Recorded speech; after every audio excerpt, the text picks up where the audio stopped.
कार्यक्रम के पुण्यार्चक हैं परम पूज्य मुनि श्री 108 पार्श्व सागर जी महाराज एवं ब्रह्मचारिणी बहन अष्ट प्रतिमाधारी श्राविका सुधा जी के लौकिक जीवन के परिवारी जन CA Sudhir Jain, Vinita Jain, CA Shubham Jain, Ritika Jain, firm Sudhir Kumar Jain and associates, SKJ advisory services private limited, office at Kolkata and Delhi, Shri Munna Lal, Shrimati Munni Devi, पुत्र पुत्रवधू Shri Santosh, Shrimati Babita, Diksha Vidhan, firm MSSC Jain construction company, Narmadapuram, Madhya प्रदेश।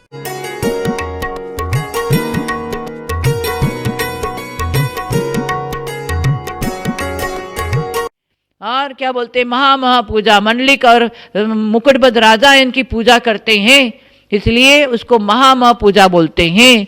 तो दूसरी पूजा का नाम है सर्वतोभद्र पूजा और तीसरी पूजा का नाम है कल्पद्रुम पूजा। कल्पद्रुम पूजा माने इच्छिक, कल्प वृक्ष जैसे इच्छिक कल्पना करते हैं जो फल देता है, वैसे चक्रवर्ती के मिच्छिक दान देता है, याचना करने वाले को कि मिच्छिक दान दे करके वो पूजा का भाव बनाता है और पूजा के माध्यम से कि मिच्छिक दान देता है, उसको बोलते हैं कल्पद्रुम पूजा। और एक है नैमित्तिक पूजा, जो जिंद बिंब का प्रतिष्ठा करते हैं, पंच कल्याण की पूजा करते हैं और रक्षाबंधन के समय और दीपावली पर पूजा कर निमित्त, नैमित्तिक पूजा बोलते हैं उसको। उस निमित्त को लेकर के पूजा किया जाता है, उसको बोलते हैं नैमित्तिक पूजा। और एक पूजा है अष्टानिका पूजा। 8 दिन इंद्र देवता लोग नंदीश्वर में जाकर के पूजा भक्ति करते हैं, 8 प्रहर में जाकर के 8 दिन तक करते हैं, वो अष्टानिका पूजा मानी जाती है। हाँ, साल में कितनी बार आता है? 3 बार आता है। कौन सी? फाल्गुन और कार्तिक और आषाढ़, 3 बार पूजा, 3 अष्टानिका आती हैं। तीनों अष्टानिका में देवता इंद्र लोग जाकर के नंदीश्वर में बहुत बड़ी भक्ति से सती से पुण्य बंद करता है और उस साथी से पुण्य से वो देव आगे मनुष्य पर्याय धारण करके मोक्ष भी जा सकता है। ये है हमारे पूजा का फल। और अंतिम पूजा है इंद्र ध्वज पूजा, जो इंद्र के द्वारा ही किया जाता है। अकृत्रिम चैत्यालय में जाकर पूजा करते हैं और जितने भी अकृत्रिम चैत्यालयों के ऊपर ध्वजारोहण करते हैं, हाँ, वो पूजा इंद्र का ही सामर्थ्यता है। मनुष्य की सामर्थ्यता अकृत्रिम चैत्यालय में कहाँ जाते हैं मनुष्य? वो इंद्र और देवता लोग जाकर के इंद्र ध्वज पूजा करते हैं। ये 6 प्रकार की पूजा बताई है। हाँ, उन भगवान की पूजा, वो भगवान भी, देव भी कितने प्रकार का बताया आचार्य ने। एक अदेव है, एक देव है, एक कुदेव है और एक सुदेव है। हाँ, देव माने 4 प्रकार के, भवनवासी, व्यंतर, ज्योतिषी, कल्पवासी, 4 प्रकार के देव, वो देव माना जाता है। और अदेव कौन से हैं?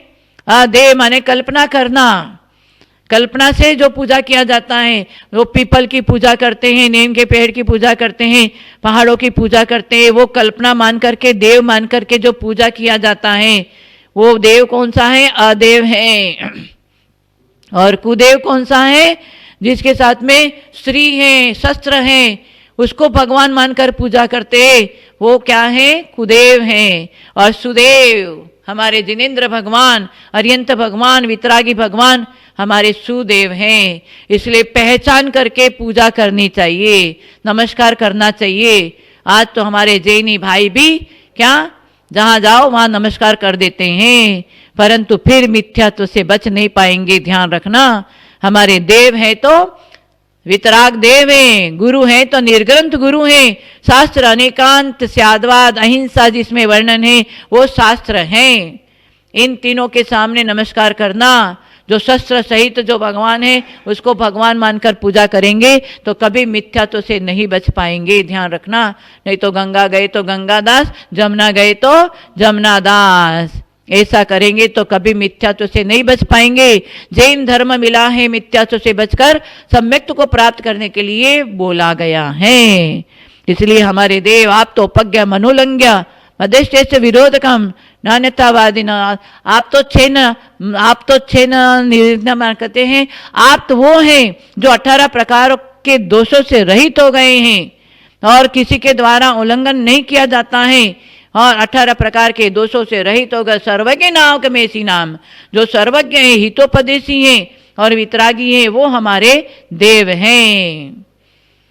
सर्वज्ञ नागमेसी नान्यथावादी नोदीना, माने अन्यथावादी कोई भी उसको उल्लंघन नहीं कर सकता है, वैसे हमारे देव होते हैं। हाँ, तो ये है देव पूजा। श्रावक का प्रथम कर्म क्या है? देव पूजा। तू जो है हंस का मन करके तो मोती चुन के खाता, जैसे तू अभक्ष को चुन चुन करके खाओ। तो अभक्ष खाने से जैसा खावे अन्न वैसा हुए मन, जैसा पिए पानी वैसा हो वाणी। इसलिए तेरी वाणी में सुधार हो सकता है, क्योंकि खाना पीना में सुधार है। तो इसीलिए जो है जीव का तू जीव मान करके, मैं जीव हूँ, मैं पुद्गल हूँ, अरे मैं पुद्गल हूँ, ये जन्मन आना है। अरे तेरे लिए जन्मन नहीं, तेरे ये कर्म का पिंड शरीर को जन्मन है, तेरे को जन्मन नहीं है। हाँ, अगर जो तेरे को तू मेरे को अपने जन्मन मानता है तो मिथ्या दृष्टि है, समझे। हाँ, शरीर मरता है, जन्मता तेरे को दिखता है, लेकिन शरीर जब तक है तब तक जो है ऑर्डर करने वाला आत्मा अंदर बैठा है। अभक्ष कुसंगति से अभक्ष क्या खाओ बोलने वाला कौन है? ये आत्मा है, समझे। अंदर आत्मा निकलने बाद में ये तुम्हारा शरीर मुर्दा है, ये खाता है, पीता है, बोलता है, चलता है, कुछ भी नहीं करता है। इसलिए जो है तपस्या करने से विशेष कर्म की निजरा होती है। तपस्या मतलब इच्छा का निरोध है, समझे। और इच्छा का निरोध नहीं है। डॉक्टर वैद्य बीमारी समय में तुमको बोलते हैं अरे ये त्याग करना पड़ेगा, नमक त्याग करना पड़ेगा, रात भोजन त्याग करना पड़ेगा, घी त्याग करना पड़ेगा, बोले तो मजबूरी से त्याग करता है। हाँ, मजबूरी से त्याग करता है। क्यों है? वो माँ रोग से मार पड़ रहा। रोगी क्यों हुआ ना? रोगी इसलिए हुआ ना, रागी होकर के अभक्ष खाया, इसलिए भोगी रोगी बनता है, समझे। इसलिए उनको हॉस्पिटल में जाना पड़ता। लेकिन जो कोई शरीर में कोई प्रकार का तकलीफ हो तो उसको दूर करने के लिए शुद्ध रासन, योगासन और प्राणायाम करो, तुम्हारा शरीर स्वस्थ हो जाएगा। हाँ, शुद्ध रासन करो, फिर भी कोई बीमारी होता है कमजोरी के कारण, हाँ, शुद्ध रासन योगासन करो और प्राणायाम करो। हाँ, इससे शरीर स्वस्थ होगा। और इससे क्या होगा? मन शुद्धि के लिए पंडस्थ, पिंडस्थ, पदस्थ, रूपस्थ ध्यान करो, इससे तुम्हारा मन के शुद्धि बनेगा। और शरीर की शुद्धि के लिए योगासन, रासन ये बताया। और वचन शुद्धि के लिए वाचना, प्रचना, अनुप्रेक्षा, हमना, धर्मोपदेश, ये 5 प्रकार से स्वाध्याय करो। स्व अध्यय मैंने अपने आत्मा का ज्ञान को प्राप्त करना है। इसे आत्मा का ज्ञान प्राप्त किया, इसको आत्मा का विश्वास हो गया। हाँ, आत्मा का विश्वास सम्यक दर्शन, आत्मा का ज्ञान सम्यक ज्ञान, वेद ज्ञान। हाँ, और आत्मा का ज्ञान होने बाद आत्मा में लीन होने के लिए जो साधना करते हैं सम्यक चारित्र। इसलिए भक्ति, युक्ति, शक्ति से मुक्ति है, समझे। इसलिए भक्ति चाहिए, युक्ति जैसे देने, लेकिन मूढ़ भक्ति नहीं होना है। को गुरु, को देव, को शास्त्र का उपासना त्याग करना पड़ेगा। सच्चे देव, सच्चे गुरु, सच्चे शास्त्र का उपासना करना पड़ेगा आत्मा का शुद्धि के लिए, समझे। तो आत्मा शुद्धि हो सकता, शरीर का शुद्धि होने वाला नहीं। पुण्य को जैसे शरीर भी स्वस्थ मिल सकता है, जैसे दान देने वाला भोग में जाता है। यहाँ बताया तुरग शत सहस्रम गोकुलम भूमिदानम, तुरग शत सहस्रम गोकुलम भूमिदानम, कनक रजत पातम मेदिनी सागरांतम, सूर्य युवती समान कोटि कन्या प्रदानम, न भवति समान अन्नदानम प्रदानम। अन्नदान से बढ़कर भूखा आदमी तुम्हारे घर में आता, तुम आ गए तो तुम क्या करते हैं?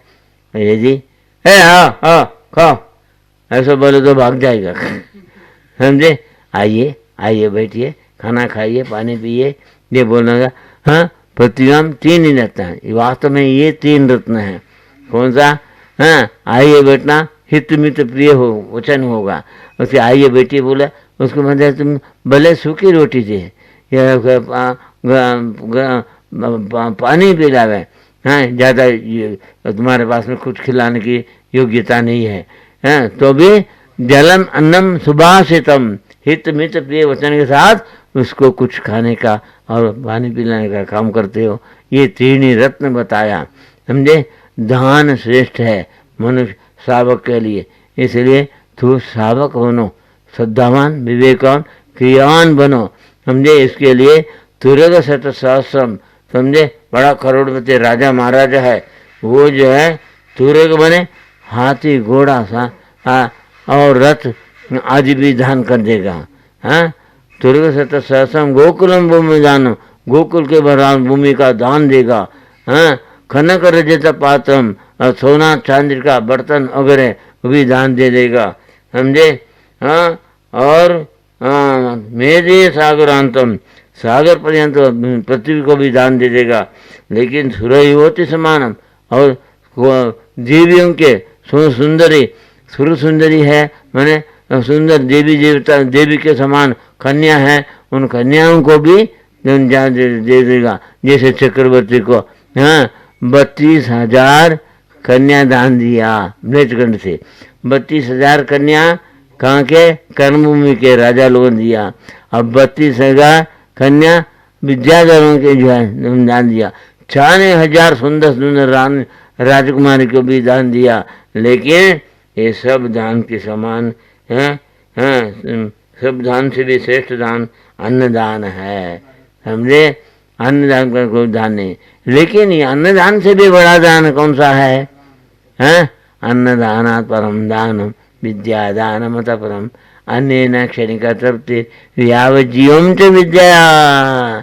ज्ञान दान से बढ़कर अन्नदान भी कुछ नहीं है, लेकिन ज्ञान दान के लिए अन्नदान करता है, समझे, हाँ, वो भी महान पुण्य के भागी बनता है, समझे। अन्नदान इसके लिए, हाँ, कोई करोड़पति आया, हाँ, उसको संपन्न आया, उसको बढ़िया बढ़िया गम गम चम चम माल बना के खिलाया, समझे। गरीब हुए आए तो उसको दान नहीं देगा। और गरीबों को भी दान देना चाहिए कि वो भी धर्म में लगना चाहिए, उसको भी ज्ञान चाहिए। वो ज्ञान दान समूह शरण में जैसे भगवान की वाणी सुन करके तो मिथ्या दृष्टि भी सम्यक दृष्टि बनता है, समझे, संयम ही बनता है, मुख जाता है। सबसे बड़ा दान तो तीर्थंकर का ज्ञान दान है, समझे। इसीलिए हमको भी यहाँ ज्ञान दान कहाँ मिलेगा, ज्ञानी से मिलेगा।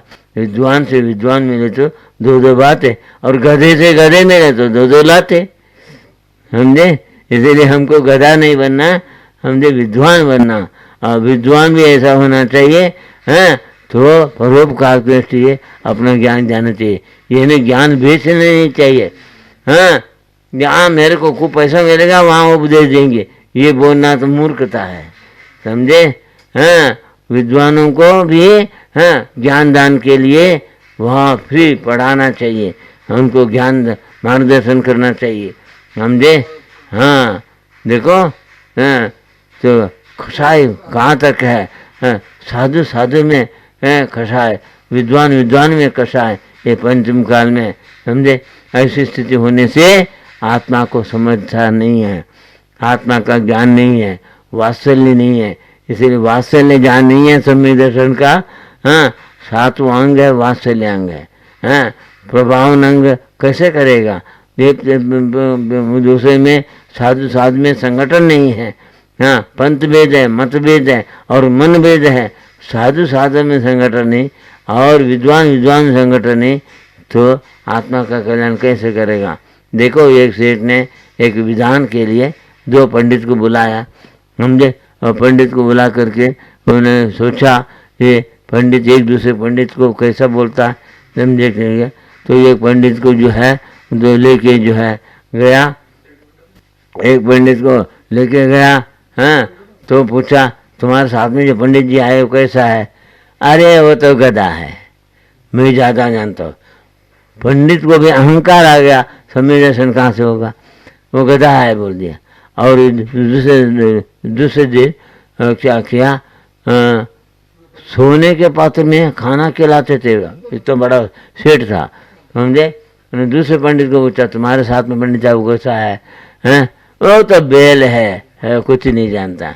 एक गधा बोल दिया, एक बेल बोल दिया। गधा क्या खाता, बेल क्या खाता? उन्हें एक थाली में, सोने की थाली में, एक गात में थाली में हरी घास रख दिया, ये थाली में सूखा घास रख दिया, समझे? और पंडित जी के सामने दिया, आइए खाइए। कौन बोल रहा? सेठ। अरे ये क्या कर रहे हो? एक ने ये हमको हरी घास रखे, उनको सूखी घास रखे। सेठ जी ये अन्याय क्या करते हैं? नहीं, अन्याय नहीं कर रहा हूँ, अन्याय तो आप कर रहे हैं। सेठ जी बोले, आपने आ कर रहे, आप विद्वान होकर के एक दूसरे प्रति प्रेम नहीं, वात्सल्य नहीं, एक दूसरे को प्रशंसा नहीं करते, एक दूसरे को गधा और जो है गोबेल बोल करके निंदा करने लगे। निंदा करने वाला पापी है, नीच गोत्र का संबंध होता है। एक दूसरे निंदा नहीं करना चाहिए, समझे? संत उदय संत सुखकारी, विश्व सुख उदय इंद्र तुम्हारी, पर निंदा सम अग्निगिरी हिंसा। ऐसा रामायण में बताया, समझे? एक दूसरे को जो निंदा करने वाले नीच गोत्र आसो को होता है। परात्म निंदा संत सदा दोनों छादो न बाबा ने चाहे नीति गोत्र से अपने प्रशंसा करता, गुण नहीं है तब दूसरे की निंदा करता है। उसमें विश्व परम अहिंसा जो रामायण में बोला है, संत उदय संत तो सुखकारी, हमेशा सुख के कारण होता संतों का उदय। साधु ऐसा होना चाहिए, समझे? और विद्वान कैसे होना चाहिए? संत उदय संत सुखकारी, विश्व सुख उदय विनित मारे, समझे? जैसे सूर्य चंद्र का प्रकाश बढ़ते है, अंधकार में चंद्र का प्रकाश बढ़ता, अंधकार में सूर्य का प्रकाश बढ़ता, सूर्य चंद्र के समान, समझे? जो सज्जन साधु पंडित इन लोगों के निमित्त से अज्ञान रूपी अंधकार को दूर कर देता है, पापी भी पुण्यात्मा बना देता है। इसलिए संसार वाणी अज्ञानियों के लिए आप सूर्य चंद्र के समान बनो, ऐसा बुलाया, समझे? और आपको उच्च गति होगा, प्रशंसा करने से होगा। अगर जो है प्रशंसा के योग्य गुण नहीं है, आप उनको आगम का ज्ञान दे करके उनको सन्मार्ग में लगाना चाहिए, तभी तुम्हारा विद्वत ज्ञान सार्थक है और तुम साधु बना सार्थक है। तुम साधु होकर के स्वादु बने तो क्या कल्याण होगा, समझे? स्वादु क्या है? इंद्रियों का दास, वो साधु है। मैं त्याग नहीं कर सकता, त्याग नहीं कर सकता, हिजड़ी की बात करते हो, सब कुछ त्याग कर सकते हो, इम्पॉसिबल भी पॉसिबल कर सकते हो। ऐसे तुम्हारे आत्मा में शक्ति है। तेरे को भक्ति चाहिए, तेरे विवेक चाहिए, समझे? तू अपना कल्याण करता, स्व कल्याण करता, साथ साथ पर कल्याण भी हो, ये भावना करो, समझे? किसी के अंदर कुछ कमी है तो उसको एकांत में बुला करके समझाओ, समझे? उसको मार्गदर्शन करो।